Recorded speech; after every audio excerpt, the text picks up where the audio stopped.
What's up, guys? Welcome to another episode of the Bittersweet Podcast. It's your girl, Wintana. And I'm Rahel. How are you?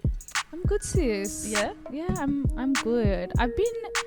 The thing that's happening with me lately is that I am like so tired.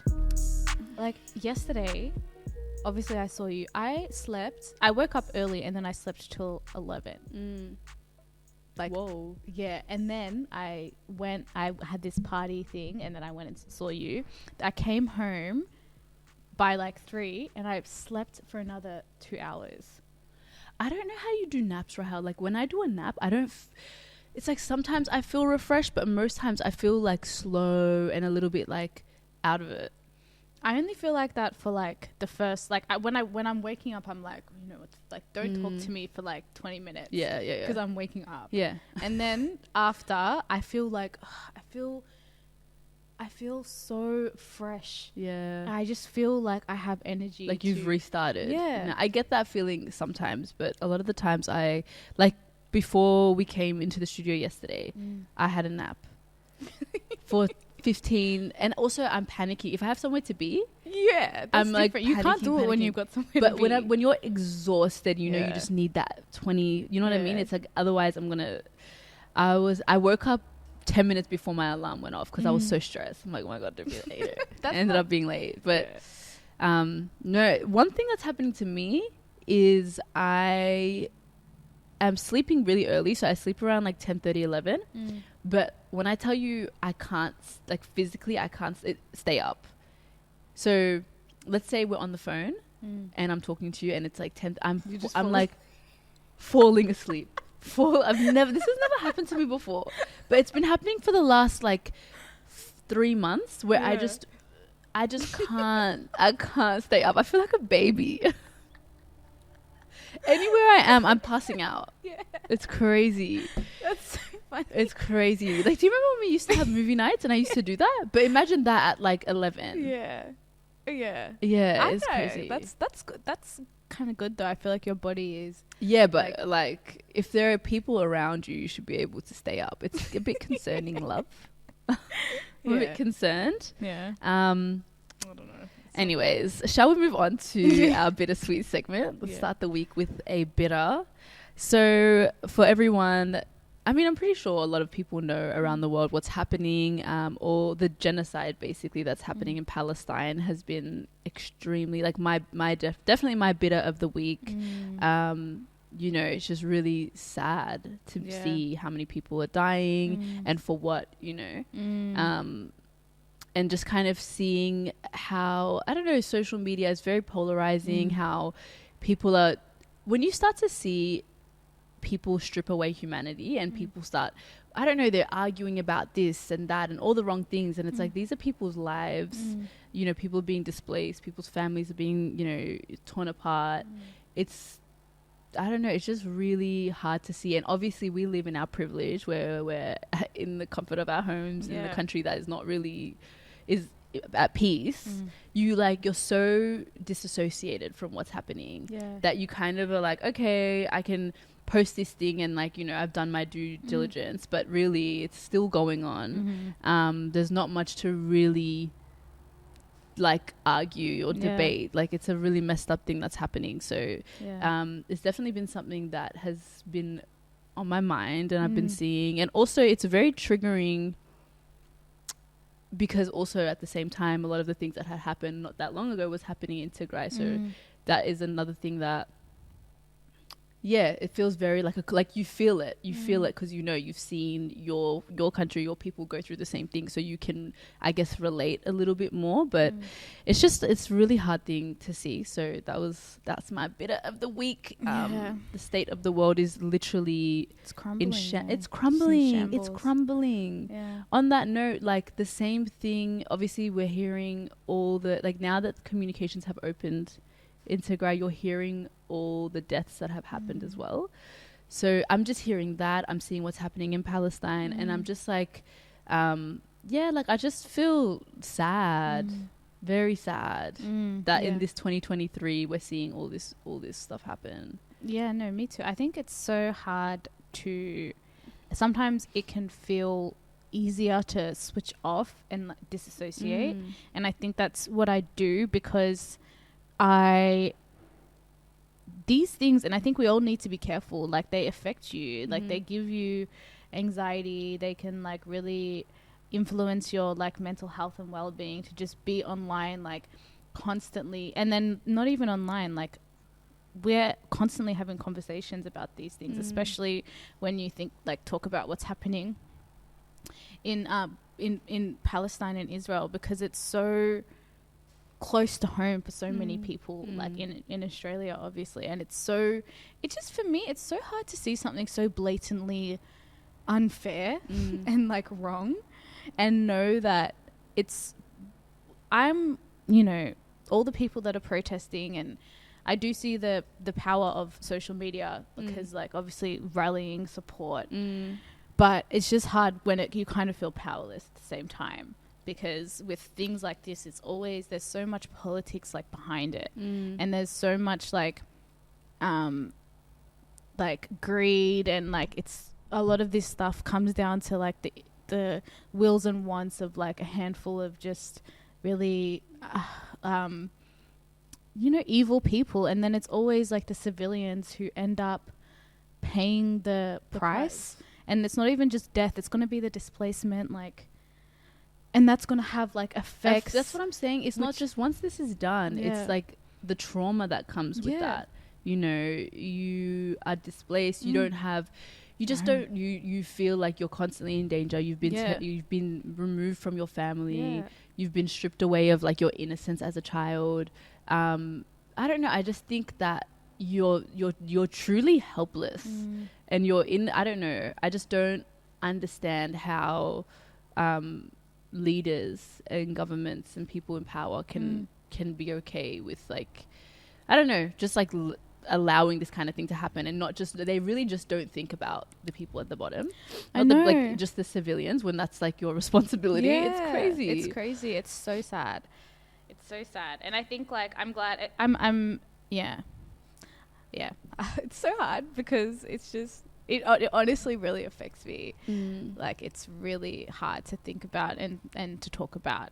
So I'm glad that there's like so many people out there like advocating and like protesting for Palestine. Like it needs to happen. And I hope that there's some type of like resolution or justice in some way soon. Yeah, I don't know, it's sad, but yeah, that was my bitter. Moving on to the sweets. Yes. Lapita, let me get it up. So Lapita dumped boyfriend. So yeah, she ended a 1-year long-term relationship with her boyfriend. She took to social media, to share her personal truth, she said, and publicly disassociate myself from someone I can no longer trust. So basically he cheated, right? Yeah. And she left. And we love that. We love that, to be honest. I saw some comments questioning why she would do that, how she's in this happy, committed relationship with someone who's stable, who knows her, who et cetera, like all these good things, and how she should work through it. And I'm like, please, this woman knows her worth, she knows her value, and she dipped. Yeah. As you should. I feel like she's not even setting the bar, but she's setting a standard for herself. So I'm here for it. Lapita's a baddie. Like, how are you going to cheat on Lapita? I don't even know what goes on in industry. Like, everyone's like cheating on everyone. And I feel like that's part of the reason why maybe people are like, a lot of people stay in like high profile relationships, because it's like, is it just normal at this point? Like, I don't know. Would you, if you were in the industry that deep into it, do you think you would date within the industry? I mean, it would be so hard not to, like, because it'd be so hard to trust the intentions of someone who isn't like I think I would try and find someone like, not high profile, maybe someone who's like, a creative law designer, or like, background person. Yeah, behind the scenes. But that would they still have access to the people you have. It comes down to the person at the end of the day. But I don't know. I mean, Issa Rae, she's the most behind the scenes entrepreneur, producer, creative, and she's killing it. Like, she's got businesses on businesses on businesses. And this woman just randomly got married, you know, a few years ago. And it's just like, she just has this man who's behind the scenes and she's living her life. I think that's what you would want, because you want some level of like normal. You know what I mean? I just feel like I just want to be able to like disappear and go be with my man and then come back and deal with this as like my job. Obviously my life, but I don't know. And then also you're not worrying about as much, I would say, them cheating on you and them like talking as to much, other people. But it's so hard to like to say, because obviously like it seems like, I mean, Beyonce, like Jay-Z cheated on Beyonce. I mean, Beyonce. I know. Beyonce. I wouldn't be surprised. I wonder, like, if ASAP is like, ASAP would never. ASAP would if this man knows what's good for him, and I feel like he is obsessed with her. Plus, I just feel like he's punching. Oh, so hard. So hard. Like, he could never. Like, how are you gonna cheat on Rihanna? It would just be the biggest L for you. I know. You know. And I think he knows that. So. There was something else, like, it's more of a bit up, but I don't even want to, like, I hate addressing this shit, because I know it's just some guy trying to get some, you know, pathetic guy just trying to get clickbait, trying to get likes, trying to get, you know, attention. But I think it was like a post, and he was like, you know, she's like 40, is it high value, no high value man, like, she's dumb for dumping him, basically, because she's so old that it's going to be hard for her to find like another high value man, and that, like, if she was smart she would have stayed, which is crazy. If you're a high value man, you're out here cheating. You're not a high value man. You're not. I don't care what people say. I don't care what the definition for high value is. If you're cheating on your woman, and you have money, you're high value. Like, that's pathetic. She's gorgeous. She's got an incredible career. She's educated. She's like everything that you would like see as, like, you know, all these great values, she has them. Obviously we don't know her personally, but it's like from the outside looking in, she's amazing. And she'll definitely find someone in a heartbeat. Of course. She's got a line of men outside right now, so I don't know what this guy's saying. These men, like, they put fear in you. They want to scare you because they know that they're not shit. And I'm just so sick of all of these, like, little boys, like, all these conversations around, like, kind of like, manipulating women to stay. Like, when you put that mindset, and we're so, like, brainwashed as, like, a literal society, where it's like a lot of older women and a lot of women in general do feel like they need to stay, and they stay in relationships of fear of not being able to find anyone better. And I just think we need to, like, get out of that, because 95% of the time you will find someone. You'll find someone new. They might not be better. They might be, like, who knows? But it's like, it's better than staying in something, especially if you're only staying because you're worried you're going to not find someone else. So I don't know, just be free. Okay, cool. Let's move on to our next segment. So today we want to play a game, Reflex. The game is by Flex Mami, who is an Australian influencer. So similar to a game we've played on this before, it's card games that ask you introspective questions. So we've got a couple here. We've got 3. The first one I'm going to ask you, Rahel, is the way you give love determined by the way you've been loved in the past? Yeah, definitely. I think so. Is the way you give love determined by how you've been loved by how you've been loved in the past? Okay, maybe not like all the time. Okay, but I think you're like, the relationships that you find yourself in and the dynamics of those relationships are usually, like, from what you know, like what you've experienced. But it could, so, like, you know, if you're so the way that you give love or give love. So yeah, maybe in the past, like, your previous relationship was, you were with someone who was avoidant, for example, and they were the type that would pull back if they saw you like giving too much.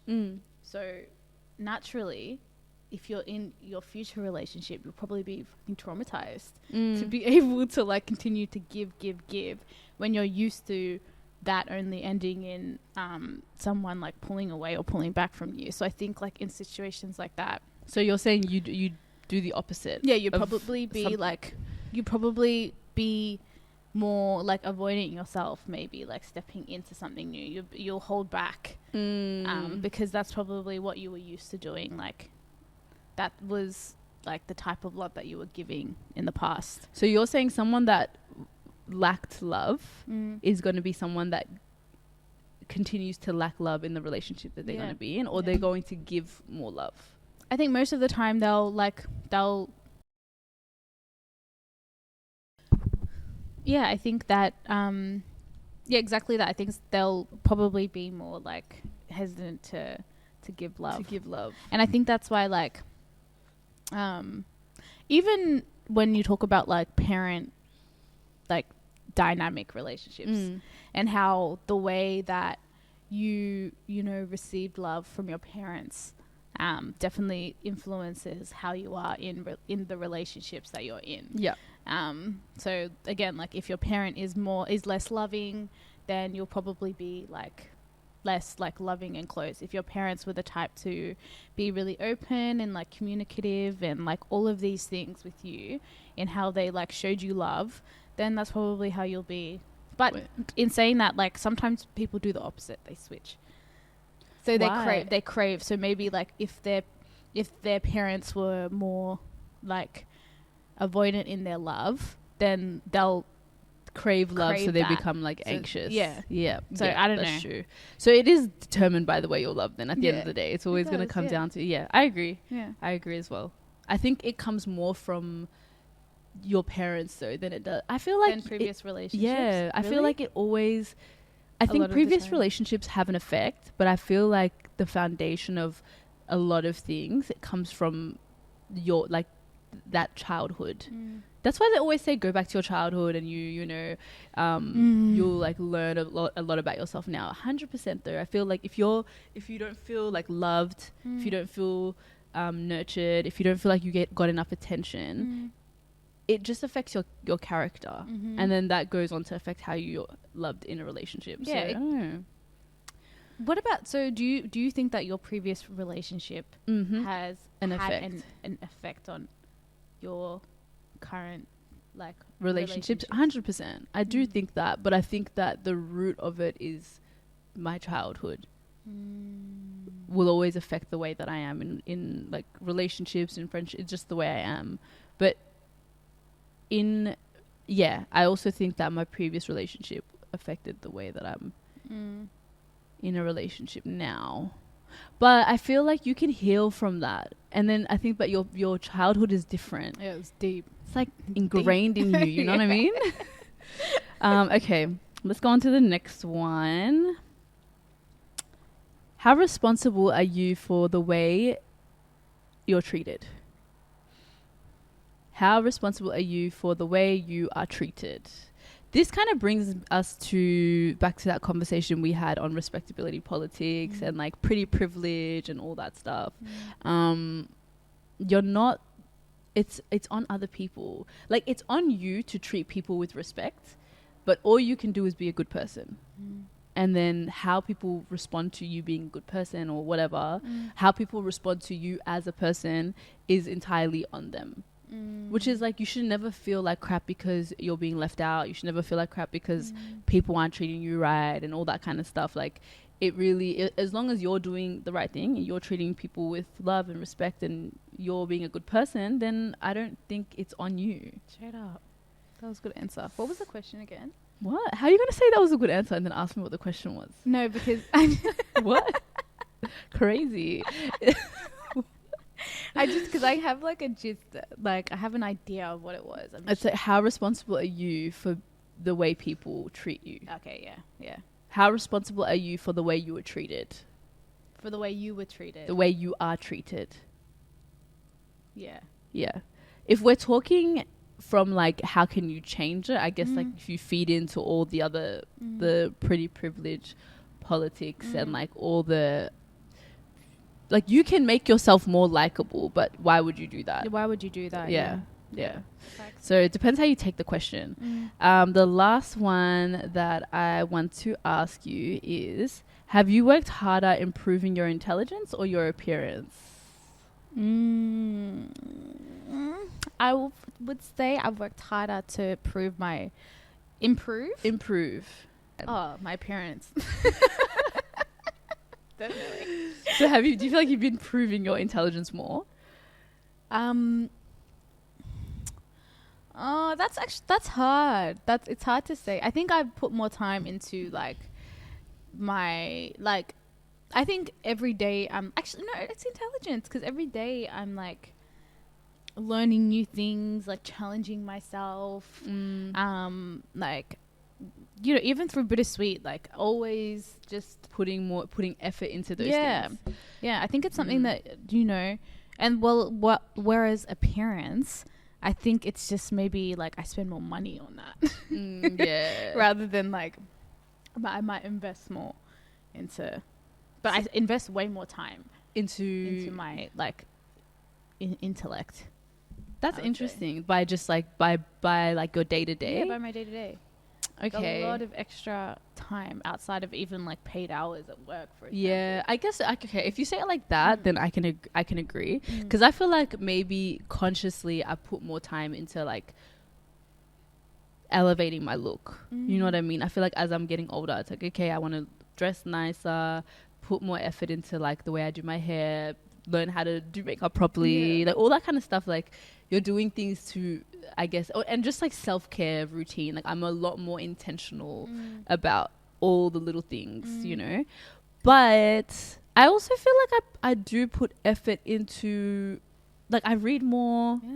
I listen to podcasts a lot more. I obviously the side of business, for learning about business and do all, like I definitely do think I invest into my intelligence. More. I think equally. Oh, equally? I think it's equal. I just think that there's more going into my intelligence in the background in a way that's just like part of my day to day as well. Do you know what I mean? Like I'm always just like doing things, and I guess it is improving my intelligence, but I think I'm more,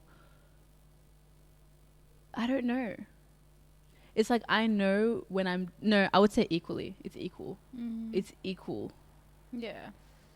I'm just getting better and smarter. Period. Remember Sweetie in the did you see the interview? Period. Let's move on to the next segment. The tea of the week. Yes. This one really pissed me off. I'm not gonna lie. I'm so triggered. I'm not gonna lie. I'm so triggered. Let me get comfortable. I'm sipping on my tea. Guys, if you're listening, you need to sit down for this one, because we're about to have a conversation. We're about to have a debate. Jaime and Nikki, Australian influencers. All right, we don't have a lot of influencers in this country that are really like at the top like that in the African community, ethnic community. Even though Jaime's white, Nikki brought him in. You've already said it right there. Huh? You've already made your point. I've made my point, but like people need to know. Yeah, so Jaime and Nikki, if you guys don't know them, Australian YouTubers, they've kind of been in the industry for a while now. I would say like, I don't even know how many years. They've been doing this stuff for like 10 years. That's crazy. I feel like 10 years because trying to think, it would be about 10 years. I used to watch them when I was in high school. I remember watching them when I was like end of high school, first couple years of uni.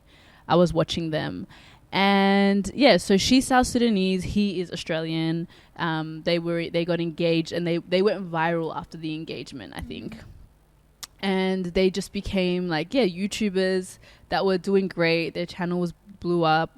They had 2 kids, and then 4 or 5 years ago they had a divorce, and it was really sudden. It was kind of like, what's going on, because we thought you guys were really that couple. So obviously after all that time, they both kind of were not on social media like that, still really popular and still doing their own thing. I think Jaime was posting more than Nikki, and 4 years down the track, which is now, Jaime's come out with a video exposing Nikki and saying a bunch of things about their relationship, why they divorced, what's going to happen moving forward. And it was not cute. It was not cute. It was not cute. So the gist of it was that... Yeah, can you break it down? Because all in transparency, I did not watch it. You didn't watch it? Yeah, I had to. It's a long video. I think you guys will be all right just watching the clips. Yeah. So pretty much, if you guys haven't watched them in the past, Nikki's very bubbly, very cute, very sweet, and same as Jaime, they just seem like a really wholesome kind of couple. I do feel like she was always the star of the channel. I also feel like she kind of never gave the vibe off that it was just like their relationship just seemed like they were friends. Every time I used to watch them, I'm like, yeah, they just are so comfortable around each other and they're like good friends. For more context, they met each other. I think she was 17 and he was 24. So already that's kind of giving side eye. That's giving weird. It's getting very weird. So I thought he was 26. No, she was 17 and he's 24. That's already, what is that, like 7 years? Yeah, that's crazy. That's wild. It's crazy. So the videos come out and he's talking about how, they divorced and how abusive Nikki has been the entire time they were in a relationship together, how she now does not let him see his kids or creates a lot of like, she makes it really difficult for him to see his kids. They've had cases to talk about custody. Like they've done basically not custody, domestic violence cases where she apparently was the abuser, and he just put up a lot of snippets of videos where she was abusive, I guess, where it's like you're recording her, and she's obviously triggered, she's heightened, and you're literally telling her to get out of your house. You're telling her to get out of your family house, and she's obviously getting upset, and then she like hit the phone. Let me not be biased while I'm telling all these points. And then there's videos that he's posted where she's kind of told him that he ain't shit, he's never gonna be shit, he never was shit. She kind of says things about like, she kind of throws in that he's depressed and like makes it very like a throwaway comment. Like, don't get me wrong, there's a lot in there that shows she can be a little bit evil and like vindictive with the things that she's saying. But I feel like there's two sides of every story, and she hasn't come out with her story yet. But that's the tea. That's basically the gist. And then the responses on social media have been a bit, I don't know, there's like two sides though, because I know there's a lot of people that are siding with him who are just like, she's evil, how can she do that, I can't believe she was like this, we were deceived the whole time. And then there's the other side of it where people are like, well, I don't know, just kind of complaining about that there's two sides of the story, and that we don't know her side yet, and saying that just the fact that he was a lot older than her, and some people saying that he might be the abuser. So anyway, your take, we'd like to hear it, because I already know what you're thinking. Well, I think like I was really suspicious when I saw all of this come out. Obviously I didn't watch the video, but from what I saw and what I know from like just like knowing them as like influencers and like YouTubers and all of these things, I think it's really like weird. I don't trust the video itself that Jaime put out. I think it's extremely one-sided. I do think that obviously from just the clips, like it's not okay what she did, like regardless, like it's not, you shouldn't talk to your partner like that, you shouldn't it's not healthy to be like responding in that way to anyone. So like obviously disclaimer, like it's wrong. But I think like the video is extremely like one-sided, and I think like from what it looks like, I don't think it was like right for Jaime to come out like 4 years later and just kind of like expose her, because divorce is like messy, and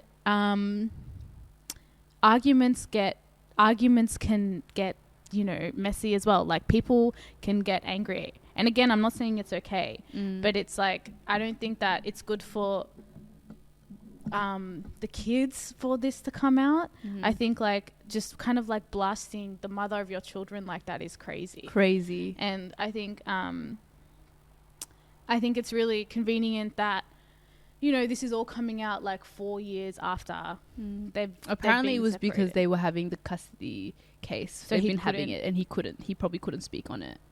I just think like if you were with this person, you had kids with this person, to really put all her dirty laundry out like that is wild to me. And like, I don't think that that's like something that you do for someone, like to someone that like you supposedly love. You loved, yeah. And it's giving like clickbait to me. It's giving like he's trying to become like relevant again. 100%. And I'm just gonna say, like, I really think that he is just trying to monetize off this. He is probably trying to, like, obviously, like, monetize off YouTube, like, being able to have his kids, because that's what makes him relevant. I even saw all these people being like, yeah, you know, like, Jaime, even this video, they were like, it was boring. It was boring. I watched it. I literally couldn't. Yeah. And it's like, I think, like, just, you know, deal with that. Like, I think, like, at the same time, I don't want to completely take away from him, because it's sad. Yeah, he went even watching it, I was like, this is sad, because before I watched it, I was riled up. My sister was like, you are acting like you were the one in the relationship, because I was like, how can he jump on? And like, for me, it's like, you know, you are dating this black woman, you've jumped on, you've tarnished her name, you're talking about, you know, you want to do this for your kids. His video was heavy on how much he loves the kids, and I don't doubt that he loves his kids, but also this is going to have its consequences on them. You know what I mean? They're going to grow up one day and they're going to see this video, and the way that he's painted Nikki out to be is just like this violent, aggressive abuser. When you're triggering her and then recording her, you know what I mean? When you're calling her and then you're recording, like, it sounded like he was calling her and he was recording her response. Yeah, that's crazy. And it's like, you're setting her up. Like, you're setting her up, and then you're putting it on YouTube. Like, you're not using it. Are you using it for a case? Like, are you using it? What's the purpose of this? I just think that's a bit much. You can tell he's fed up. Like, there's a lot of things that she's done to make it harder for him to see the kids. So, like, moving 2 hours away. She's done stuff like, you know, just taken things like, there was an opportunity he had to take the kids to go to Disneyland or something, and she didn't want him to go.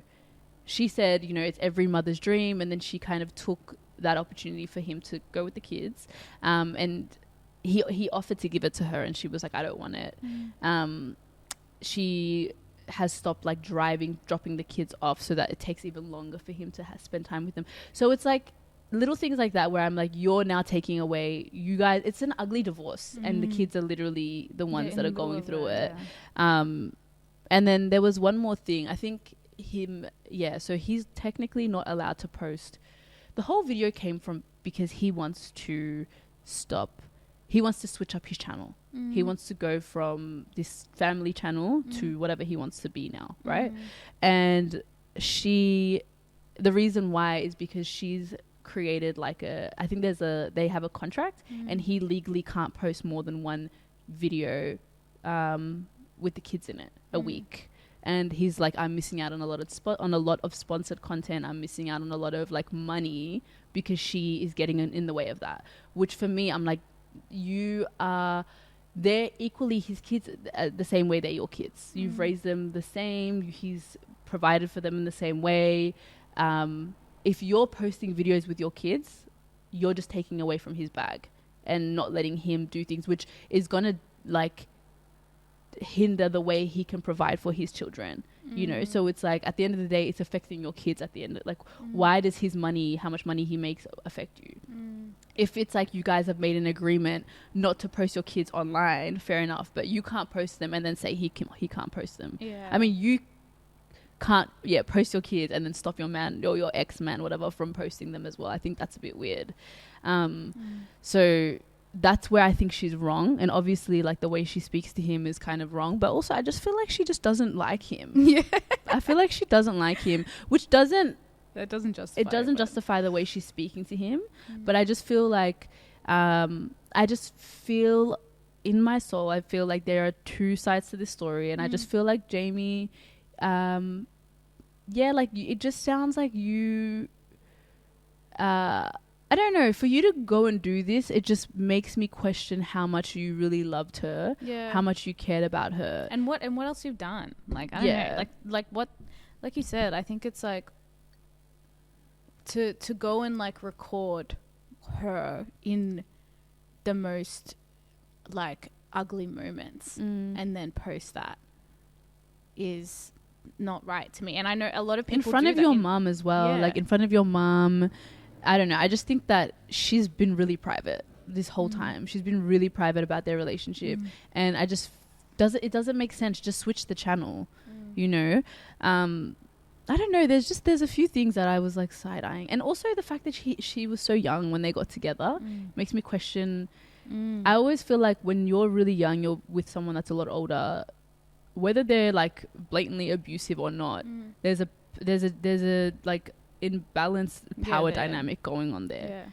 And she was married to you, she got engaged, she was engaged, got married, she had kids. Like, she definitely loved you. She just probably felt like, I don't know what she was feeling, but I just feel like there's something that obviously wasn't right for her, that where she just kind of made the decision to leave. But yeah, I don't know, it's just a bit interesting. It's a bit interesting. I'm very much like about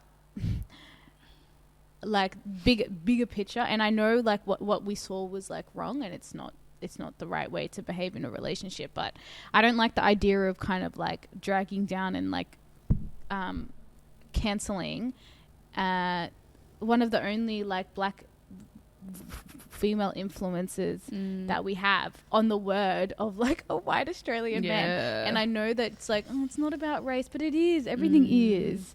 And I don't like, I can't not see that side of it. And you know, it just seems extremely self-serving. It doesn't seem authentic or genuine. I feel like it's that was my initial reaction to it, and I hope that she kind of responds and says her side. But it's just hard when it comes to things like verbal or like physical abuse. Like, it's never okay. It's never okay in any. But we also don't know what was coming from the other side to trigger her to get to that point. You know, why is she speaking like that? You know, and I think there were moments where she said, I think she said little things like, you know, like, I don't know, like little things indicating that, you know, there's reasons why she's triggered, you know. So I just feel like until she comes out with her story, I'm not going to sit here and paint her out to be this villain. But she's still wrong. She's still wrong for the way she spoke to him. There's moments where he said, he was complaining about the money situation, and which I just found weird. It's like, you're complaining about the fact that you're the person bringing in money, and that she's lazy and she can't be making videos, and she should be doing that to help you both, and blah blah blah, and all this stuff. And I'm like, she just had a baby. She had a baby, and I feel like that just comes down to, like, honestly, I was talking to my family about it, and I'm like, I feel like it comes down to cultural values. Sometimes within African culture anyway, it's very much traditional, you know, in a way where if you're having kids, I'm not expecting you to go and work and do all that. I think the way he was making it sound is like, I need it to be 50-50. I need it to be 50-50, but it's like, and he's complaining that he's working these long hours to provide for his family, and I'm just like, but that's your role right now. Like, she just had a baby. You know, and I feel like maybe she just does not come from that culture, and it's just like, what are you saying? Go get that money.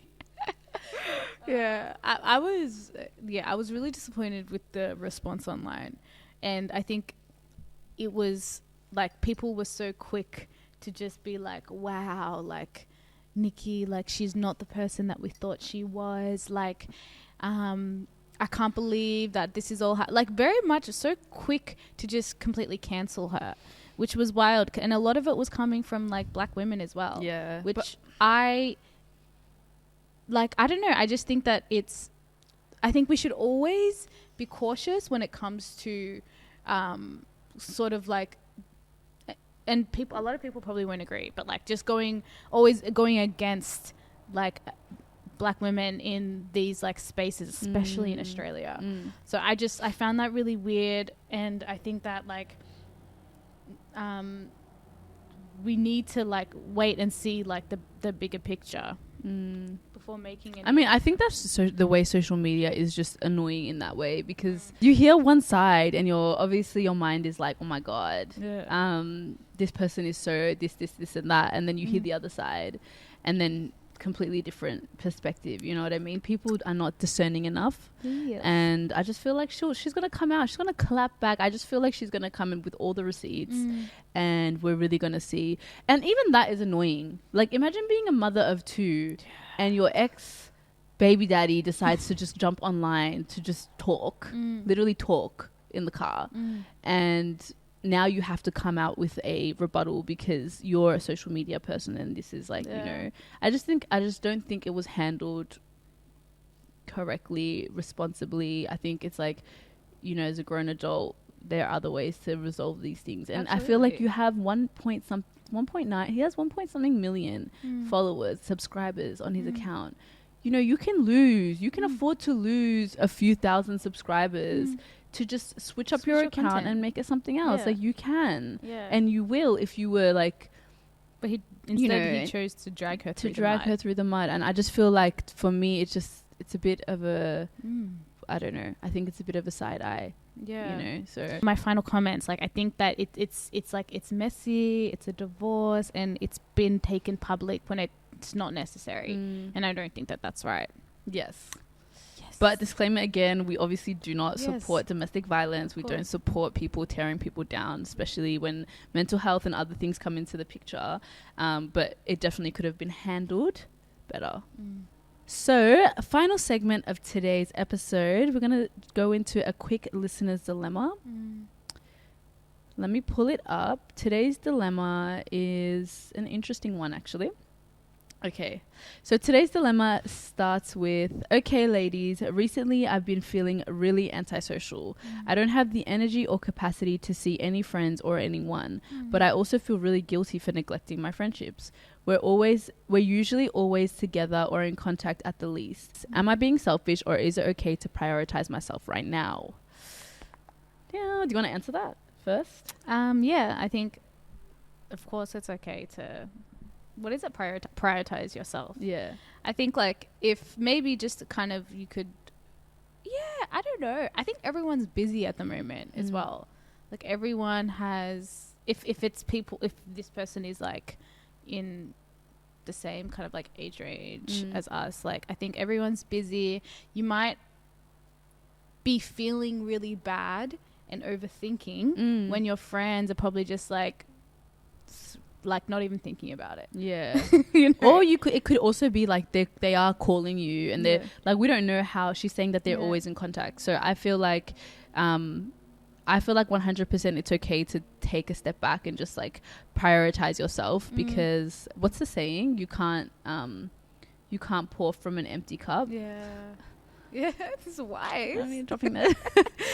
Yeah, like, you literally, if you feel like you can't be there, what's the point of you being there, not being yourself and not being like involved or engaged? But you can also let your friends know, because I remember there was this social media influencer friendship from the UK, and something similar. One of them was really going through a lot of mental health stuff, and she literally just removed herself for a month or a couple months, just didn't speak to them, didn't contact, didn't check in, didn't update, and it backfired. It was kind of like, I'm here for you. The friend was like, I'm always here for you. You couldn't even have the courtesy to let me know. You just iced me out, you know? So I think it depends how extreme your detox is, and like how much like I can understand why your friends would want to be notified, and if they're your friends, they're going to understand that you just don't have it in you right now. So if you want to just keep it casual and let them know, like, you know, don't really have the or, you know, I'm just really busy lately, like I will hit you back when I'm free, or let's make a plan to meet up in a couple of weeks from now when you have more time. But sometimes when your body is telling you like you physically cannot be around people, just listen to it. Straight up. So that's the advice of the week. Thank you so much for sending that dilemma in, and for anyone else that wants to send in your dilemmas, we're discussing them every week on the podcast, so you can send them through all the links in our bios on all social platforms. And we're gonna wrap it up here, guys. So thank you, have a blessed week, and we'll see you guys next week. Bye.